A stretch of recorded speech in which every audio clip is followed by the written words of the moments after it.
Hello everyone and welcome to this good gardening session. I'm Gemma, I'm the activities coordinator here at Pendleside Hospice. It's great that you've joined us.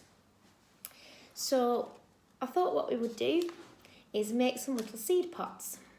So if you've got any cress seeds hanging around, or you've got any seeds hanging around in your garden shed or in your greenhouse, I thought these would be a nice little handy way of starting them off.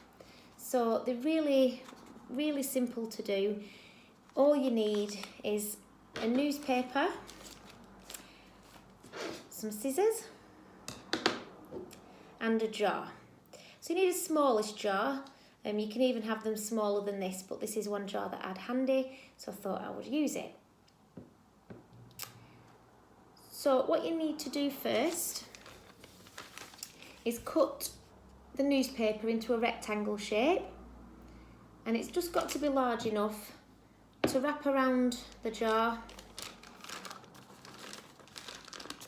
If I can get it around the jar, and have an overlap.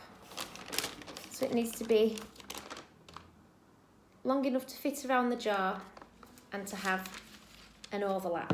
Okay, I'm just going to cut this down a little bit because it's a little bit too big.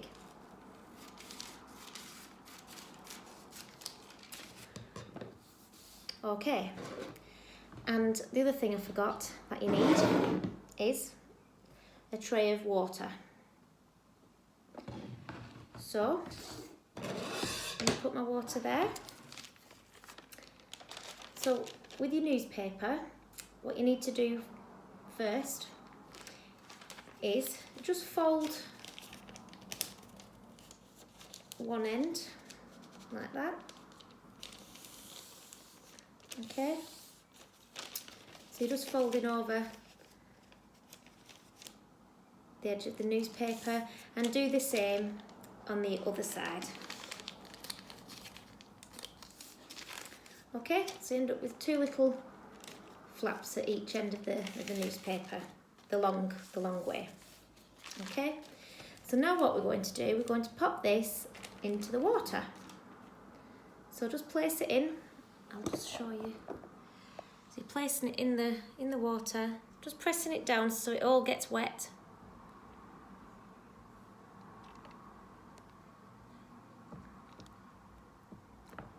That's it. Okay.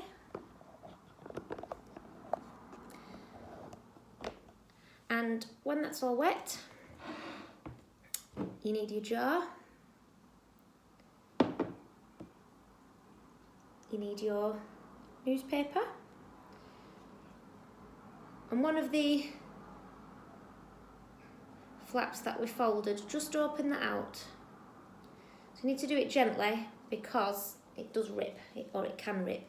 So just opening out one flap of the newspaper. If I can, I'm just going to place it on the table, it's just being a bit awkward.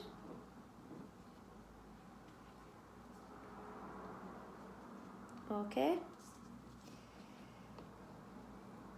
so there you go. So I've opened out one flap that we folded earlier.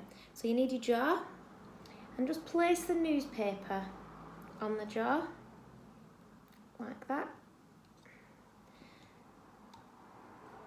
So you're going to wrap it round, and the bit of the newspaper that is still folded, that goes to the top of the jar. Okay, so the bit of the newspaper that's still folded, you wrap round, and that'll be at the top of the jar. Okay, so where it overlaps, just tap it down like that. Okay, and then obviously at the bottom you just need to just crimp it in, so just push it down. You can see, just wrapping it round the bottom of the jar. Some bits might rip, but you can rectify those and just kind of tuck them in.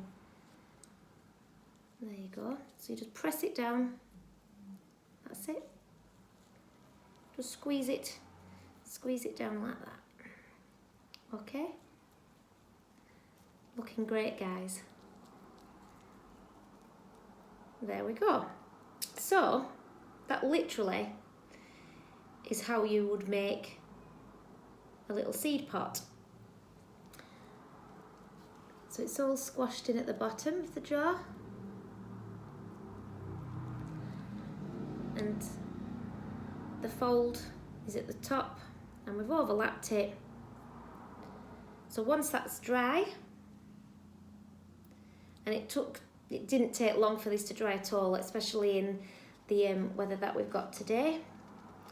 So you can leave it overnight and it'll be dry, and then all you do, lift the jar out, and then you end up with a little seed pot. It is recommended, obviously they're quite flimsy at the bottom, so just pop them on a tray. If you've got a tray that you can put them on, that'll just stop them from breaking at the bottom with the soil. But they're a great way of just starting your little seeds in. It's like I say, cress seeds, or if you've any herbs or anything like that. Yeah, just a handy little trick really. And I'm sure we've all got a jar and some newspaper at home.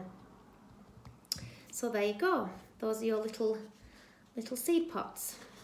So obviously you can make as many as you want if you've got, you know, a load of seeds to plant. These are a great way. Okay, and then you can always, if you've got a big pot that you want to fill with the seeds that have started to grow and you want to put them into a bigger pot, you can just, because these obviously will just biodegrade, you know, you can just pop those in the big pot and then your seeds will start to grow even bigger. Okay, well thank you for that. I hope you found that a handy little tip. And if you do make anything and you would like to share with us what you've made, you can comment on the YouTube channel, you can send us a picture on our Facebook, Pendleside Hospice Facebook page, or you can email it to us here at the hospice. It's just great to see what people are doing. Okay, thanks very much, and hopefully we'll see you again soon. Bye.